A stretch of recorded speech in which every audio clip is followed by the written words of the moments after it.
September 17 వచ్చిందంటే చాలు తెలంగాణలో రాజకీయం నెక్స్ట్ లెవెల్కి వెళ్ళిపోతోంది. సెప్టెంబర్ 17ను ఒక్కొక్క పార్టీ ఒక్కొక్క పేరుతో గుర్తు చేసుకుంటూ రాజకీయాన్ని వేడెక్కిస్తూ ఉంటోంది. ఇది ముమ్మాటికి తెలంగాణ విమోచన దినోత్సవమే అంటూ సంబరాలకు సిద్ధమైన కమలం పార్టీపై విమర్శలు సంధిస్తున్నారు ప్రత్యర్థులు.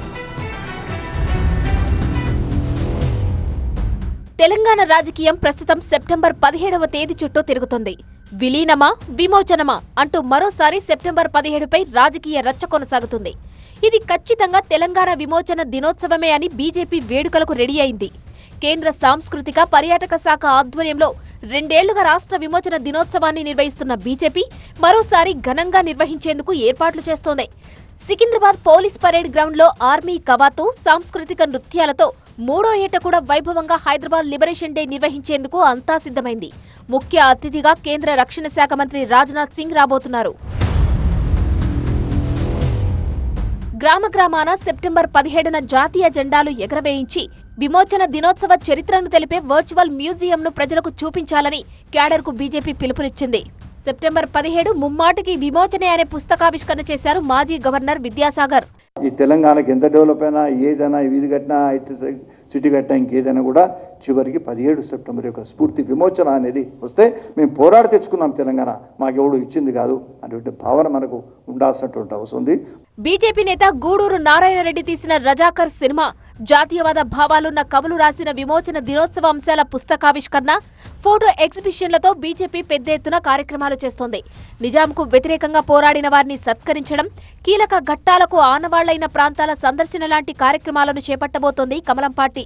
అంతేకాదు అన్ని జిల్లాల నుంచి ప్రజలను విమోచన దినోత్సవ వేడుకలకు తీసుకొచ్చేలా ప్లాన్ కూడా చేసింది.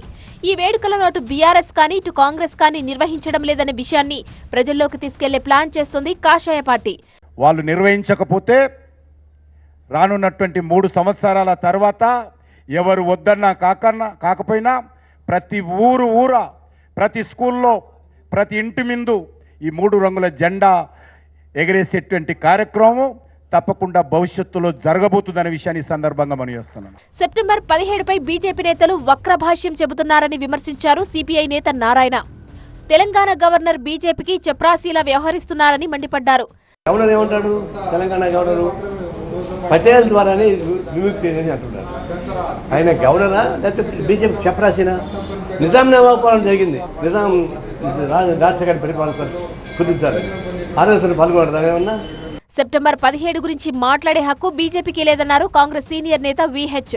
సెప్టెంబర్ 17 విమోచనం కాదు విలీనమే అన్నారు. దీన్ని వీళ్ళు విమోచన అంటున్నారు. పోనిపైపు మీరు విమోచన అంటున్నారు. మీ పాత్ర ఏందో చెప్పమని అడుగుతున్నా.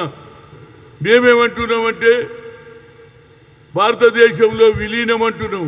ఇది విలీనోత్సవం తప్పితే ఇది లిబరేషన్ కాదు. ఇవాళ రాజ్నాథ్ సింగ్ను పిలిచి పెద్ద ఎత్తున మీరు సాధించిన మీ బీజేపీ ఎక్కడ ఉంటారా బాబు? చెప్పండి, మీరు ఏం చేసినో నేను అడుగుతున్నా. విమోచనం, విలీనం ఇలా రకరకాల పేర్లతో సెప్టెంబర్ 17 పొలిటికల్ సర్కిల్స్ లో హాట్ గా మారుతుంటుంది.